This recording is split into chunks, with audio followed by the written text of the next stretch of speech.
October 25, 1944, 6:47 a.m., 70 miles off the coast of Samar Island, Philippines. Ensign Bill Brooks squinted through the early morning haze from the bridge of USS Fanshawe Bay, scanning the horizon with binoculars that felt heavy in his salt-crusted hands. The escort carrier beneath him, barely larger than a merchant ship with a flight deck welded on top, bobbed gently in the Pacific swell. Around him, 5 sister ships steamed in loose formation: St. Lo, White Plains, Kalinan Bay, Kitkun Bay, and Gambier Bay. Tin cans, sailors called them. Jeep carriers. Baby flat tops built to ferry planes and hunt submarines, not to fight. The radio crackled. A pilot's voice, calm at first, reporting a surface contact to the north. Brooks felt his stomach drop. He swung the binoculars north and saw them emerging from the dawn mist like iron ghosts. Pagoda superstructures towering above the waterline, massive gun turrets swinging with predatory patience. 1, 2, 4. More ships materialized behind them, their wakes turning white against the gray sea. The impossible was happening. Behind him, Rear Admiral Clifton Ziggy Spragg grabbed the handset, his voice tight. "Identify those ships." The pilot's transmission came back broken with static and disbelief. "Intercepted 4 battleships, 8 cruisers, at least 11 destroyers. Jesus Christ, that's the whole Japanese fleet." You could feel the shock ripple through Fanshawe Bay's bridge. Officers exchanged glances that said everything words couldn't. This wasn't supposed to happen. Admiral Halsey's Third Fleet, the big carriers, the fast battleships, the ships designed to fight this kind of battle, was 300 miles north, chasing a Japanese decoy force.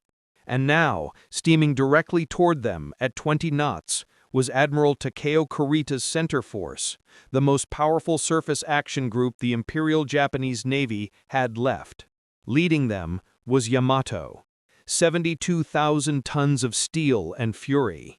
18-inch guns that could throw a projectile weighing as much as a small car 25 miles with pinpoint accuracy.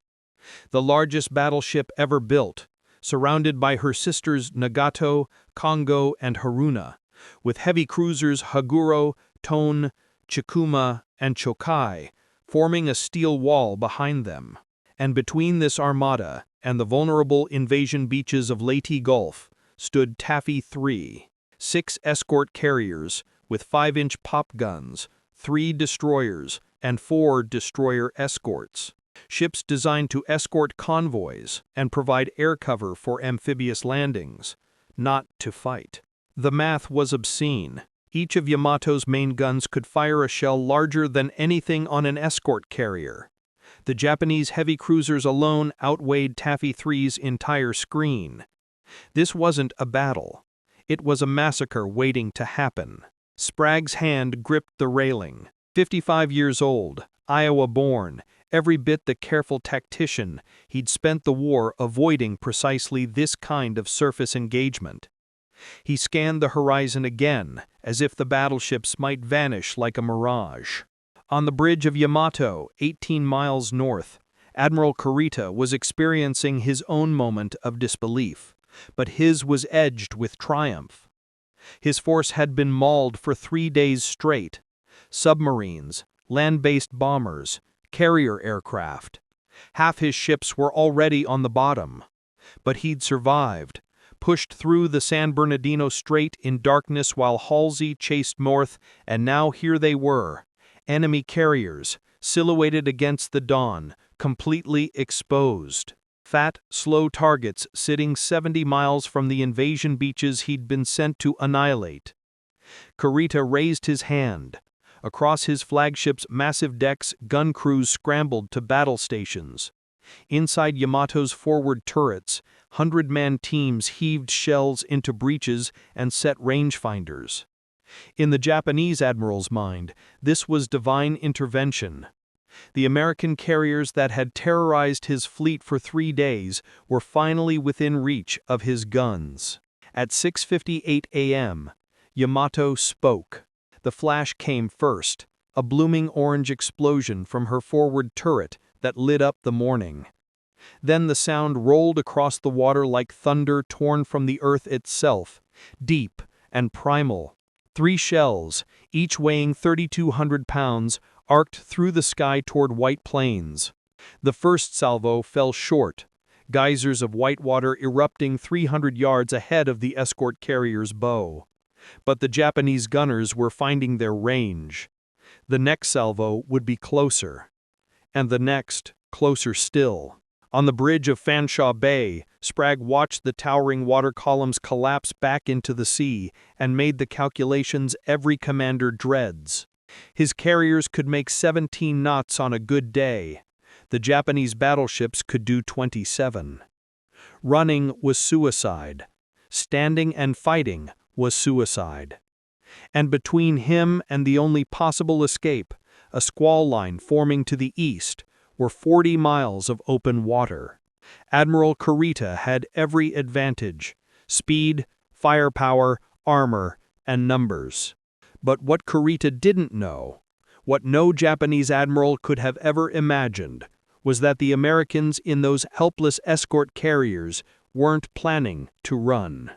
Sprague's order cut through the chaos on the radio net, clipped and direct. All ships make smoke. Come left to 090, launch all aircraft. But even as his carriers began their desperate turn eastward toward that distant rain squall, Sprague knew it wasn't enough. The Japanese would overtake them in minutes. Those 18-inch guns would bracket his carriers one by one, turning them into burning wrecks before his planes could even arm and launch. He needed time, minutes, enough for his carriers to disappear into that squall and his aircraft to get airborne. He needed someone to buy that time with their lives. 7 miles ahead of the escort carriers, Commander Ernest Evans stood on the bridge of USS Johnston, watching the Japanese formation bear down like an avalanche of steel. The destroyer beneath him, 2,000 tons, 5 5-inch guns and 10 torpedo tubes, trembled as her engines pushed toward flank speed. Evans was Cherokee, Pawnee, and Creek, Annapolis class of 26, a man who'd told his crew on commissioning day, "This is going to be a fighting ship. I intend to go in harm's way." Now, harm's way was coming straight at him in the form of Yamato's forward battery.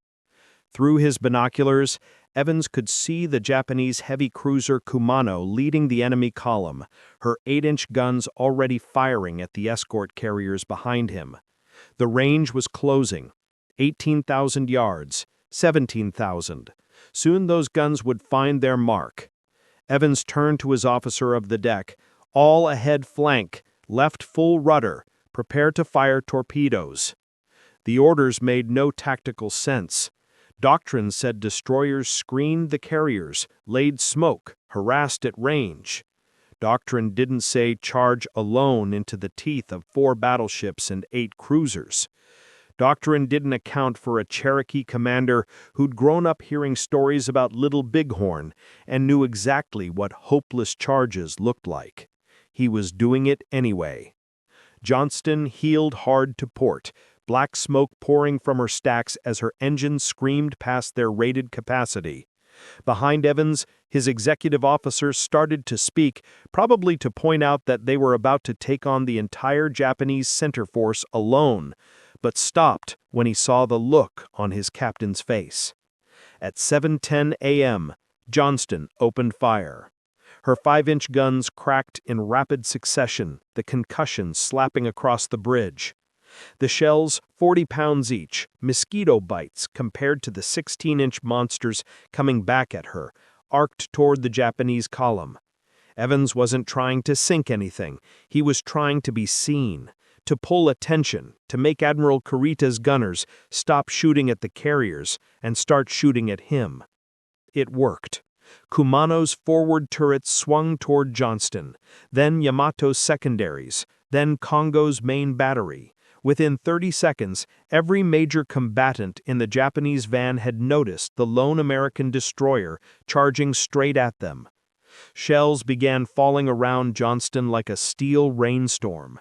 Geysers erupted to port and stern, ahead and astern, columns of water climbing higher than the destroyer's mast.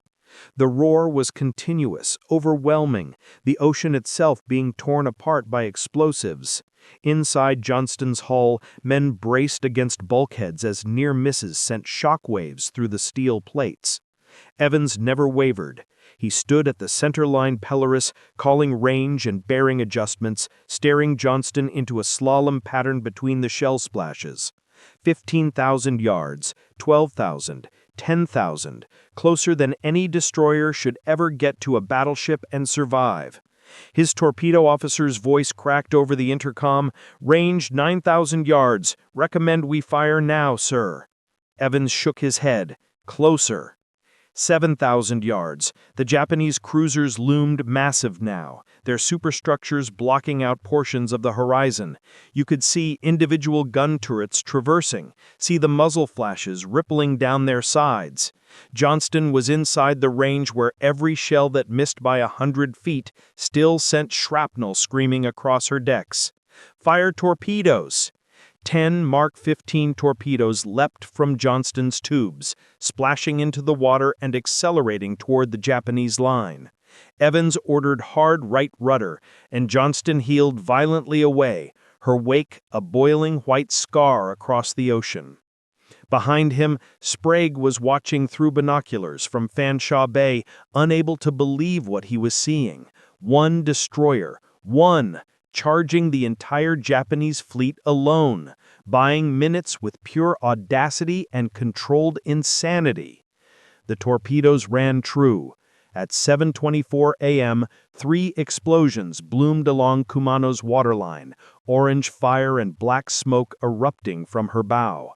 The heavy cruiser staggered, began falling out of formation, her forward magazines flooding.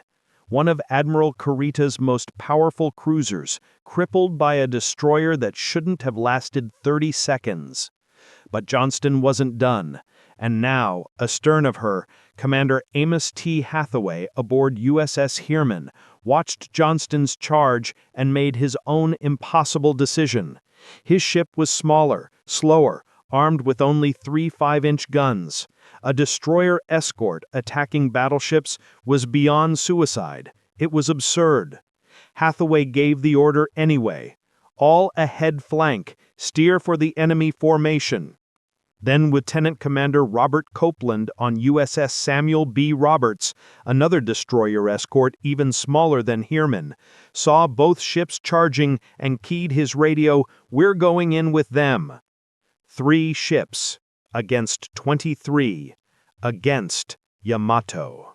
Aboard Yamato, Admiral Kurita stood at the navigation table, staring at the plot board with growing bewilderment. His staff officers hovered around him, equally confused by what the Americans were doing. Japanese naval doctrine was built on meticulous planning and predictable enemy responses.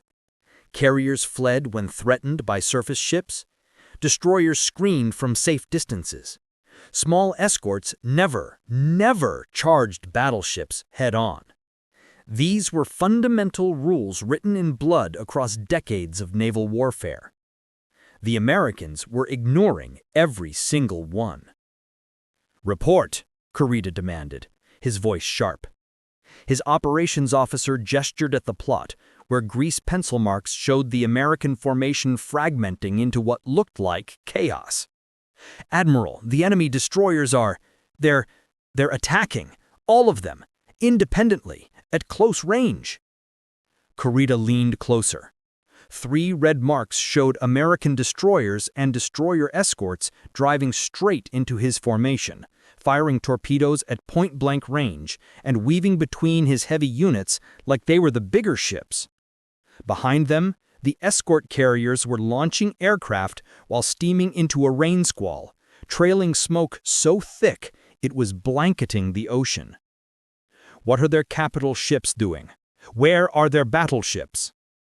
Silence answered him. Because there were no American battleships, no heavy cruisers, no fleet carriers. Just these impossibly aggressive escorts and the baby flat tops they were protecting. Unless, the doubt crept into Kurita's mind like cold water. His force had been under continuous air attack for 3 days. He'd lost the super battleship Musashi to submarine torpedoes just yesterday. His nerves were frayed, his staff exhausted, and now these carriers. The intelligence briefings said escort carriers couldn't be here, said the American fast carriers were the real threat. But what if intelligence was wrong? What if this aggressive response meant Halsey's fleet was nearby? What if this was a trap? Aboard Yamato, the gunnery officer called out, "Torpedoes into water! Multiple tracks, bearing 045. Kurita felt his stomach tighten. Johnston's torpedoes were spreading across his formation's path like a fan of death. "All ships, emergency turn to port. Avoid the torpedoes." The massive ships began their ponderous turns, losing formation integrity, losing speed, losing time. The time the Americans were using to disappear into that rain squall. 7 miles south, Lieutenant Commander Robert Hagen pushed USS Hirriman past 30 knots, her engineering spaces roaring as boilers fed steam to turbines never designed for this kind of sustained abuse. The destroyer Escort was so close to the Japanese heavy cruiser Chikuma that Hagen could see sailors on her deck scrambling for cover. Hirriman's guns fired point blank, 3,000 yards. Close enough that the shells had barely begun their arc before slamming into Chikuma's superstructure. The 5-inch rounds couldn't penetrate the cruiser's armor, but they didn't need to. They shredded radar arrays, destroyed fire control directors, turned Chikuma's bridge into a screaming hell of splinters and concussion. The Japanese cruiser's 8-inch guns swung toward Hirriman, fired, and missed as Hagen threw his ship into a hard turn. The shells passed so close that their wake lifted Hirriman's stern, nearly capsizing her. Men in the engine room were thrown against machinery. Damage control parties clung to stanchions as the deck tilted at impossible angles. Hagen's executive officer grabbed the captain's arm. "Sir, we're inside their main battery minimum range. They can't depress their guns enough to hit us." It was insane. It was brilliant. Hirriman had gotten so close to the Japanese cruisers that their big guns, designed to hit targets miles away, couldn't angle down far enough to target her. As long as Hagen stayed within 2,000 yards, the most powerful weapons on those ships were useless. So he stayed there, weaving between the Japanese heavy units like a terrier among wolves, his 5-inch guns hammering at superstructures and bridge windows. Behind the destroyer's suicidal charge, the carriers were finally getting aircraft into the air. But these weren't the sleek Hellcats and Avengers that flew from fleet carriers. These were FM-2 Wildcats, lighter, slower versions of a fighter already obsolete by 1944, and TBM Avengers loaded with whatever ordnance the deck crews had managed to wrestle aboard in the chaos. Ensign Hans Jensen launched from Gambier Bay with 2 depth charges still mounted under his Avenger's wings. Depth charges. Anti-submarine weapons. He had nothing else. The ship's magazine had been configured for sub-hunting, not surface combat, and there hadn't been time to rearm. Jensen climbed through the smoke, emerging into clear air, and saw the Japanese fleet spread below him like a steel archipelago. Yamato's massive bulk dominated the formation, her 18-inch turrets still firing at the American carriers, now barely visible through the smoke and rain. He pushed the stick forward and dove. Not because depth charges would hurt a battleship, they wouldn't, but because every second those Japanese gunners were watching him was a second they weren't shooting at the carriers. The anti-aircraft fire came up in sheets. 40-millimeter tracers, 5-inch airbursts. The sky turned into a spiderweb of orange and red, every line potentially lethal. Jensen felt his Avenger shudder as shrapnel punched through the wing fabric. His gunner in the back called out a damage report. Nothing critical, still flying. He released the depth charges at 500 feet directly over Yamato's bow. They fell, tumbled, and splashed into the water 20 yards ahead of the battleship. The explosions were pathetic, underwater eruptions designed to crack submarine holes, dissipating uselessly against Yamato's armored belt. But the battleship's captain didn't know they were depth charges. All he saw was aircraft attacking his flagship. He ordered evasive maneuvers. Yamato turned hard to starboard, and behind her 3 cruisers and 4 destroyers followed, breaking formation to avoid the torpedoes. More American planes arrived, some with real torpedoes, some with bombs, some with nothing but machine guns and desperation. They dove through the flak in 1s and 2s, making attack runs that should have been coordinated squadron strikes. But there was no coordination, no doctrine, just pilots doing whatever they could to keep the Japanese confused and defensive. Lieutenant Paul Garrison brought his Wildcat in at 50 feet, his .50 caliber guns stitching across Tone's bridge windows. Commander Edward Huxtable's Avenger dropped a 1,000-pound bomb that missed Haruna by 30 yards, but sent a waterspout crashing across her deck, knocking gunners from their positions. Ensign Joseph McGraw's torpedo ran hot and true into Chikuma's engineering spaces, and the heavy cruiser began to list, black smoke pouring from her stacks. On Fanshawe Bay, Admiral Sprague watched the tactical plot transform into something no naval academy had ever taught. His tiny force was fighting the Japanese Centroforce to a standstill, not through superior firepower or brilliant tactics, but through sheer, unhinged aggression that made no sense, and that was exactly why it was working. The Japanese formation had fractured. Ships were turning independently to avoid torpedoes. Captains were making defensive decisions instead of offensive ones. And slowly, painfully, the escort carriers were pulling away, gaining yards towards that rain squall.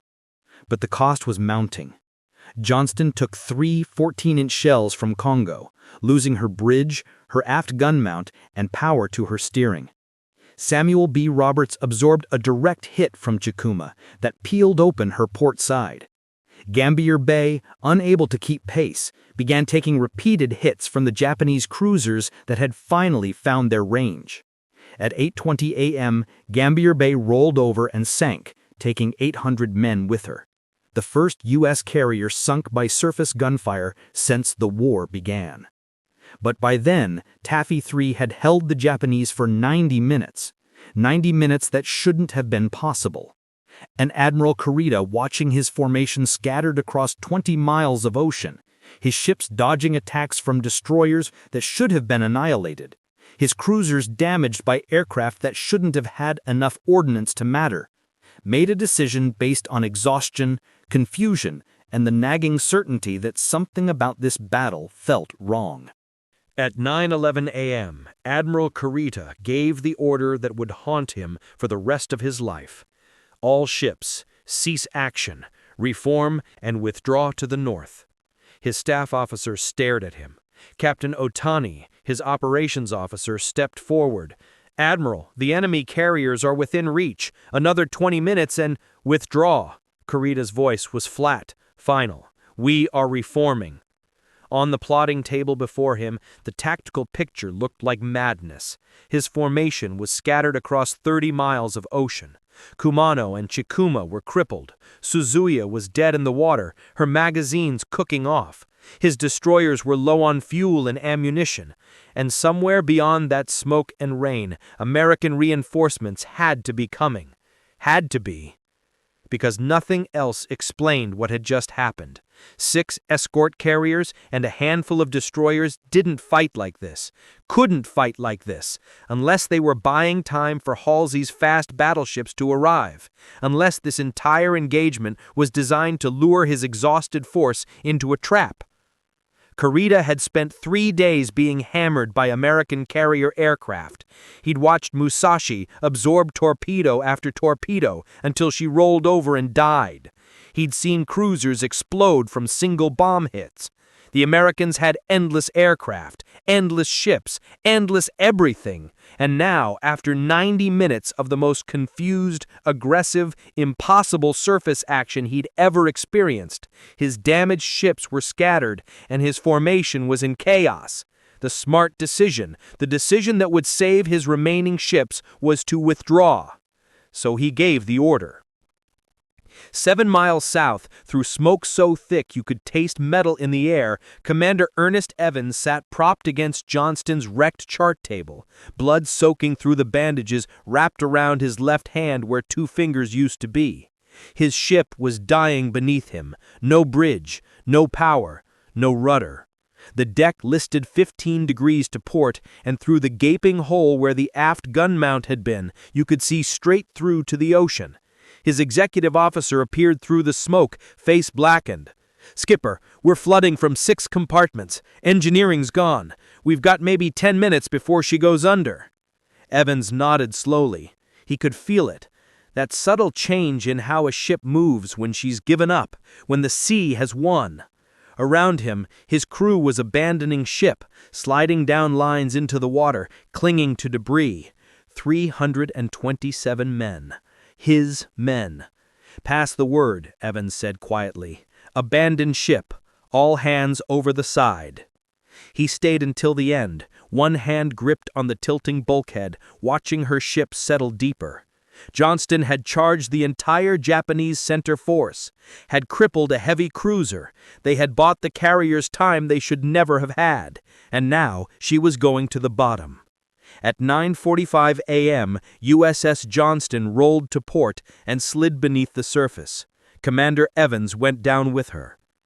5 miles east, through the thinning smoke, Lieutenant Commander Robert Copeland stood on what remained of USS Samuel B. Roberts Bridge and watched the Japanese fleet turning away.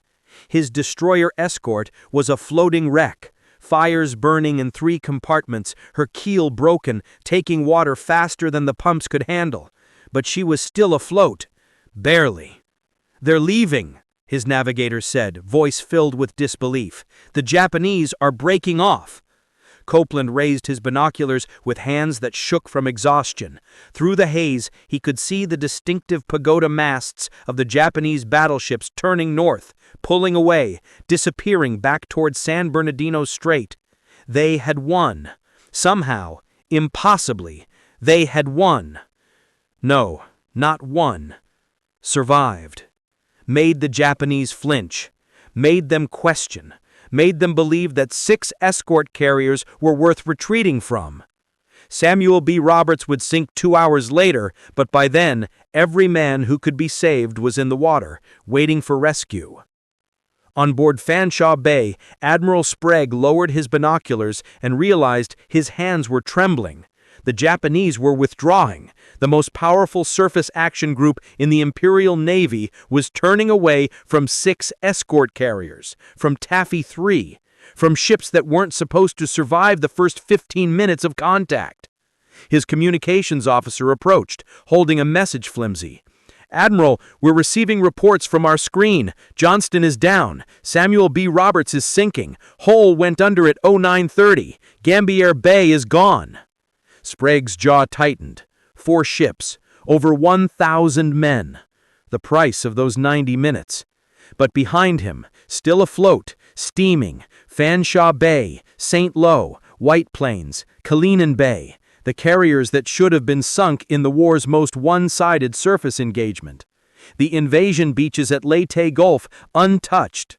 Thousands of American soldiers ashore, alive, because the Japanese fleet never reached them. The impossible math of the morning was becoming clear. 3 destroyers and 4 destroyer escorts had charged 4 battleships, 6 heavy cruisers, and 11 destroyers, and the battleships retreated. It didn't make sense by any measure of firepower or tonnage or rational tactical doctrine, but it happened. In the water, among the oil slicks and debris, survivors from Johnston clung to raft lines and watched the Japanese ships fade into the northern horizon. Some were wounded, some were dying. All of them had just witnessed something that would echo through naval history.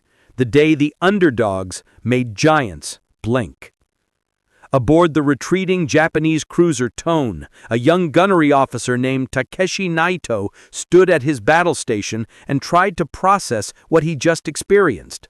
His ship had fired over 300 rounds at targets that should have been helpless. They'd hit the American carriers. They'd seen the destroyers charging impossibly close. They'd watched aircraft attack with nothing but machine guns. And then Admiral Kurita had ordered a withdrawal. "Why?" he asked his division officer. "We had them. Another hour and—" "Because," the older officer said quietly, staring at the southern horizon, "those weren't supposed to be there. And ships that aren't supposed to be somewhere don't fight like that. Unless—" He didn't finish, but Naito understood. Unless the Americans had something worse waiting. The sun climbed higher over the Philippine Sea, burning away the smoke and revealing the true cost of the morning's madness. In the water, Lieutenant Bob Roberts clung to a section of cork flooring from Johnston's deck, his Kapok life vest soaked through and losing buoyancy. Around him, hundreds of survivors floated in clusters, their faces blackened with oil, their voices hoarse from calling out to shipmates who didn't answer. The ocean was littered with debris, life rafts, shattered timbers, personal effects spinning slowly in the current. And bodies. So many bodies. Roberts had been in Johnston's forward engine room when the shells hit.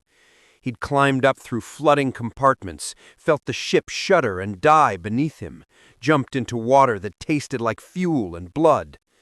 Now he floated, watching rescue destroyers approach from the south, and tried to understand how he was still alive. 18 hours earlier, he'd been a machinist's mate worrying about a valve gasket. Now he'd survived a battle that shouldn't have been survivable. The numbers kept running through his head. 6 escort carriers against 4 battleships. 3 destroyers against 23 warships. Johnston is charging Yamato. The math said they should all be dead. The reality was, impossibly, most of Taffy 3 had survived. By noon, rescue ships had pulled 1,150 survivors from the water. Lieutenant Commander Robert Hagen stood on Heerman's fantail, his ship jury-rigged and listing but afloat, and watched body bags being lined up on the deck.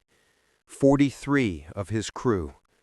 43 men who'd been alive this morning, who'd charged Japanese cruisers at point-blank range because their captain asked them to.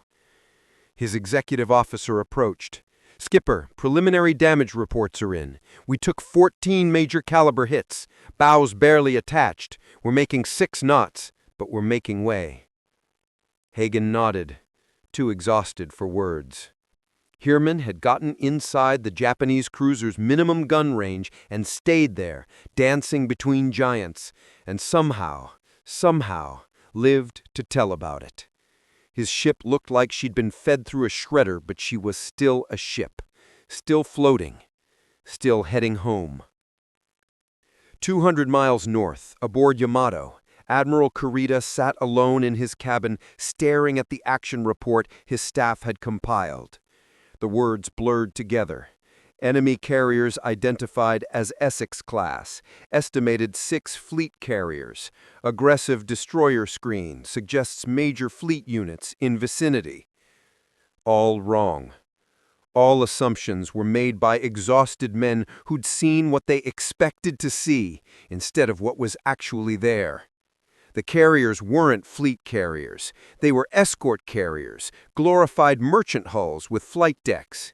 The aggressive destroyer screen wasn't covering battleships, it was all they had. And Kurita had retreated from them. He'd learned the truth 3 hours after breaking off the engagement, when reconnaissance aircraft finally got close enough for accurate identification. The shame of it settled over him like a physical weight. He had the American invasion fleet at his mercy.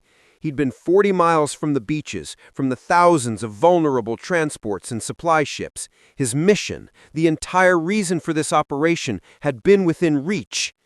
and he turned away because 6 escort carriers fought like fleet carriers. The battle would be analyzed for decades. Historians would debate his decision, would dissect every minute of the engagement, would argue whether he'd been cautious or cowardly. But in that moment, sitting in his cabin while Yamato steamed back toward Brunei, Kurita knew one truth with absolute certainty. He'd encountered something the Imperial Japanese Navy had never planned for. An enemy that didn't follow doctrine, that didn't respect the mathematics of tonnage and firepower. They charged battleships with destroyers and attacked with aircraft armed with depth charges and machine guns because retreat wasn't in their vocabulary. 3 weeks later, Commander Amos Hathaway sat in a hospital in Honolulu, his leg in a cast from shrapnel wounds, writing letters to the families of men who wouldn't come home. 26 letters. 26 variations of, "Your son died fighting impossible odds and bought time measured in minutes, but those minutes saved thousands of lives at Leyte Gulf." How do you write that? How do you explain that their son charged the largest battleship ever built in a destroyer escort with 3 5-inch guns? That his death mattered not because he sunk Yamato, but because he made Yamato hesitate? The Navy's official citation helped. The Presidential Unit citation awarded to Taffy III spelled it out in formal language for extraordinary heroism in action against powerful units of the Japanese fleet during the Battle of Samar. Against this superior force, the escorts and aircraft fought with outstanding courage and determination. Their valiant fighting spirit saved the invasion fleet from destruction. But citations didn't bring back Commander Ernest Evans, who charged first and bought the carriers their initial minutes. Were the 1,583 men who had died in the water that morning, or make sense of the impossible mathematics that said they should all be dead.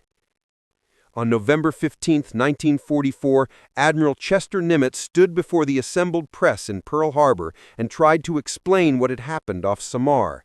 He described the forces involved, the odds, the outcome. Then he paused, choosing his words carefully.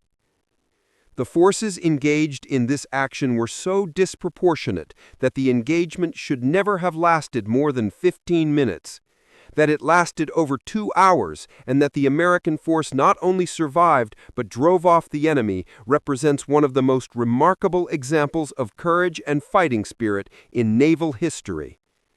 A reporter raised his hand. "Admiral, Japanese doctrine emphasized discipline and sacrifice. Why did they withdraw?"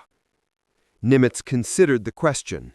He'd read Kurita's intercepted communications. He'd analyzed the tactical decisions. He understood what had happened, even if it defied conventional wisdom. "Because," he said finally, "they couldn't believe what they were seeing. Ships that size don't fight like that. Carriers don't stand and fight surface actions. Destroyers don't charge battleships alone." The Japanese had spent decades preparing for a rational enemy that followed a predictable doctrine. Off Samar, they encountered something else entirely. They encountered Americans who decided that mathematics didn't matter, that tonnage didn't matter, that all that mattered was buying time for the ships behind them, whatever the cost. He paused, his voice dropping. "And when you're willing to trade your life for minutes, when you charge battleships in destroyers because it needs to be done, you become something more than a tactical problem. You become unpredictable. And unpredictability, in warfare, can be more powerful than any weapon." The room fell silent. Years later, in 1979, a Japanese naval historian named Masanori Ito interviewed surviving officers from Kurita's force. One captain, speaking anonymously, summarized the Battle of Samar in words that would be quoted in naval academies for generations. "We had been taught that Americans were soft, undisciplined, that they would break when confronted by overwhelming force. Off Samar, we discovered we had been taught lies. Those escort carriers and destroyers fought with a ferocity we had only believed possible in Japanese warriors. They made us question everything. And in that questioning, in that moment of doubt, they won a victory that no amount of firepower could have achieved. The Battle of Samar lasted 2 hours and 23 minutes. 6 escort carriers and 7 escorts held off 4 battleships, 6 heavy cruisers, 2 light cruisers, and 11 destroyers. The Japanese Center Force, the most powerful surface action group remaining in the Imperial Navy, retreated from the battle and never again threatened the American invasion of the Philippines.